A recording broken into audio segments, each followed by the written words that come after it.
Welcome back to Cocktails with Queens. Our next guest is one of the stars of a fascinating documentary on BET Plus called American Gangster Trap Queens. She's here to talk about living a double life as a money fraud mastermind and stylist to the stars like our very own LisaRaye. Please welcome Dwen Curry to the show. Yay!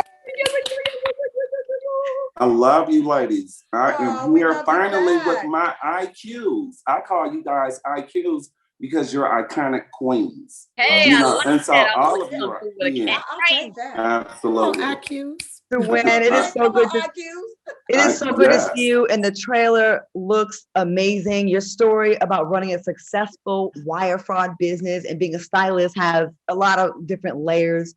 Let's start from the beginning. Briefly, tell us about growing up in Detroit and your beginnings. Growing up in Detroit was fun. It was fun and it was interesting because I got a chance to really learn like the street life and the family and just everyone around. You know, where I grew up, it was a camaraderie. You know, if I got in trouble, then the neighbor was okay to whoop me or something like that. It was that type of thing. You know, and then there was, you know, a couple of little bullies, but I took care of him with that skate. Boop. That was gonna be my question. Like, did you grow up like you know, having skills from your childhood to maneuver, like, you know, with bullying? Like, how did you handle that being different? Because I would think that back in Detroit, you still was just as fabulous and flamboyant. You know what I mean? So how did you deal with the folks that stared at you, didn't give you a chance, or bullied you, all while you was out in the streets making money? Well, growing up, that was different because I held on to that insecurity, you know, especially being called different names, Tar Baby, and, you know, Daddy, and just all of those things. I was determined to make money because I said, okay, you want to call me I'm going to be the coldest mother. Oops, can I cuss? That's all right. I'm going to be the coldest man. We're going to give you that one. But, you know, that's how I got everything back. And then, of course, you know, being instilled with a lot of morals and values and a lot of love from my family. So, you know, that helped me a lot. And the money really helped, you know, because once you get the money, you could pretty much do what you want. Yes. So Dwen, and respect.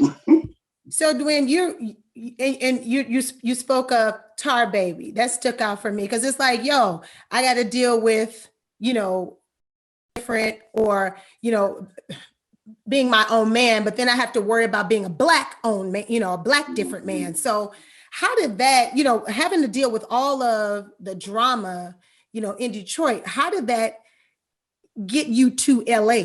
And then once you get to LA, how did you get into, you know, money laundering? You know what I'm saying? What was the road to that? More money, more money, more money. No. I know. Money, yes. more money. It did not come out that way. Actually, when I was growing up, I had no idea who and what I was going to be. I had no idea. So going to California was a blessing in disguise for me because I was so smoked out, you know, dealing with everything that I dealt with. So once I get to California, then everything just kind of like, it just caterpillared.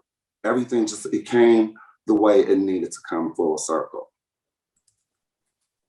So the money laundering, you said it catapulted. Like, was there someone that you met that kind of got you involved in the money laundering, or was that something that just kind of matriculated from styling, or? It fell into my lap. I was working at an establishment. So when I was working at this one establishment, I just started looking at different stuff. And I was supposed to go to Atlanta one year. When I was going to Atlanta, this guy was doing the airline tickets. He ran out of numbers. He said, can you get some numbers? I worked at a job. I got the numbers. And then I saw how easy it was. So everything just kind of snowballed. The wire fraud came into effect by one of my GGs and said, here, can you do something with this? And I said, well, let me look at this. Let me study up on it. And then I saw how simple and so sweet it was. And this is the thing that's really important. People are under the impression that I took all of this money from those people. I did. I knew that they would get inconvenienced for about 60 to 90 days. I don't owe the people. I owe the banks because the banks turned around and paid them back. So the only thing I was doing is what they been doing anyway. So they just, they was real mad once they saw it was me. Okay. I love that you kept that all the way real. Now, how did you parlay that to then becoming a popular stylist? I've always had a knack for fashion. Always. We can see that, baby. The hair, right? Okay, showed up for right. I've always had a knack for fashion, and whenever I went out, you know how it is in LA. If you're a socialite, really, I wasn't no stylist. I was really just a socialite, just running around. And then I ended up meeting Yo-Yo, and Yo-Yo is the one who inducted me into the industry. She, yeah, I love Yolanda. Yolanda, she made sure, she said, oh, you want to be a stylist? I said, yeah, I'm going to go to film. She said, no, you're not with all you got. So I came to LA with Yolanda, and I did her video with Gerald Levert and at that time about Pac and Biggie. And so they let me assist on there, and I just kind of took, straight in. And then when I met my flawless at the guest party, I met her at the guest party, and her and we've been inseparable ever since. She gave me a break. She really did. She took a chance on me. It's that chemistry. Yes, agreed. Dwen, seeing you around the city and not knowing that this was your backstory, just seeing you as someone that was always fly, always fabulous, always on the scene, and with the hot chicks and the hot starlets and all that. And then later on, after knowing you and seeing you around, and then seeing the trailer for your show, which we're about to take, it's mind-blowing. It makes you just even more interesting, so many layers. So let's take a look at the trailer for American Gangsta Trap Queens right now. That show looks so bomb. I cannot wait to see it. Wow. I want to ask you, Dwen, how did a Love and Hip Hop cast member become your roommate? And then part B, were you in shock when they snitched on you after you helped them out when they needed you? Now, okay, well, let me guide him into this, because here's the thing. You are absolutely right, because see, I don't believe in snitches, and because snitches get stitches to me, especially if and when you done help somebody out and they're in your house living rent free or whatever. Even if she was paying, you're under my roof. There got to be some type of loyalty there, and you go and trick on me because you mad at me. I have a problem with that. I do. I have a problem with that. And for me, it's like, even if you feel like you made a mistake, why you wouldn't come to the rescue and say, well, hey, I didn't mean this. What's going on with me and you? I didn't want it to turn into this. Like, I don't respect that. So, I mean, Dwen, I know that you can shine light on that, because, obviously I wasn't there, but Dwen, what say you, Dwen? What you got to say? Yeah. Look at Claudia. She always be wanting all the tea. All of it. Okay. It's my job. I've been out, baby. Serve it up. No, absolutely. First of all, let me be real clear. I don't mention her name. So I will say I was very surprised at Miss Fizzlepop. So she sat there with me on the couch after the police had then ran up in there. The door to the front door is right next to her window. I thought she was going to the reunion, because she was on her way to the reunion. And the police said, is anyone here? I said, well, my roommate, she must not be here, because her window was right there. And when the police come, they make it known that they present. Okay. They go in there, they in her room for about 5 minutes, and they come out with her. She sit on the couch. They pull out pictures showing her all of this. See, I don't have no text message receipts. I have bodies that could sit next to me, because my girlfriend and I at the time were in the halfway house, and she used to come over there and visit in the federal halfway house. The police showed them that picture, and as God is my witness, because y'all already see the truth already running and streaming. She sat up there and she said, yes, I know her. She was just over here. She's over here every day. Violation, 2-year violation.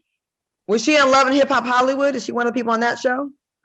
Probably. I don't know, girl. I just gave you her name. You said Fizzle Pop? Let me go ahead and Google. I know who she is. Thank you.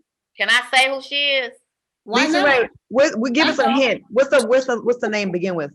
M. M. Am I right? Lois, you know everything. Wait, M. I need the name. Who was it? And then she was just involved with something with Dr. Dre saying some old something. Oh. Who that, y'all? I missed it. Who that? You were so silly. Who? I think she's talking about Monique. Oh, Moniece. I don't know. What would you say to Moniece if Moniece is watching right now? I don't. Okay. Yeah. I don't. Before we let you go, I want to ask, is there anything, that you learned from your former life that helped you live a better life today? Because you absolutely have to glow up. I mean, you must have learned a lot. Humble, humility. It's so much. Life is so precious. That's why you IQs over there, you have to hold on. And because what I went through was tumultuous. And imagine having all these millions and then you get out from prison and you have to get an EBT card. I had never looked at my grocery list before. So that right there, that's humility. Living downtown on Skid Row. And then when you have such a fabulous life and you come back and everyone that was there for you turned their back on you, and you've already been through prison and been through hell, because she's had a lot that happened to her in prison, and it shows in the show Trap Queens, that gotta humble you, but it's also humiliating as well and embarrassing that when you come out, it kind of can keep you a little paranoid about what has actually happened to you that can hinder your self-esteem. You know what I mean? So I my hat's off to you, Dwen, because you encountered a lot. You held it up. You ain't turn in nobody else. You did your time yourself. Like, hey, this was me. Y'all caught me. And so it's about me. So let me do the time. You did that. That was a stand-up gangster move for sure. So gay gangster GG, you are. And I'm gonna always be there for you because I love you. And Dwen, we will definitely. I love you too. Dwen, we want everyone to support your show. And before you go, I just gotta say real quick, our apologies if we use the wrong pronoun. I know you identify as she, and I don't want to to make a mistake with that. So I meant no disrespect if that happened in this interview at all. Claudia, remember you knew me before. Yes. Before everything just pretty much transitioned. So I don't get offended because you've been to my house before and stuff. Remember when Kenya did my godson's baby shower and she decorated it and stuff like that? Like you've been there for like years as well. But I just didn't want anyone watching to, you know what I mean? I just want to be respectful and so we all do that correctly moving forward. And I'm very proud of you. I really am. I want to thank Dwen Curry for joining us. Please watch Dwen on BET's American Gangsta Trap Queens, streaming on BET Plus. The show looks super hot and you're going to be even bigger than you already are. Please stick around. We have more Cocktails with Queens when we return.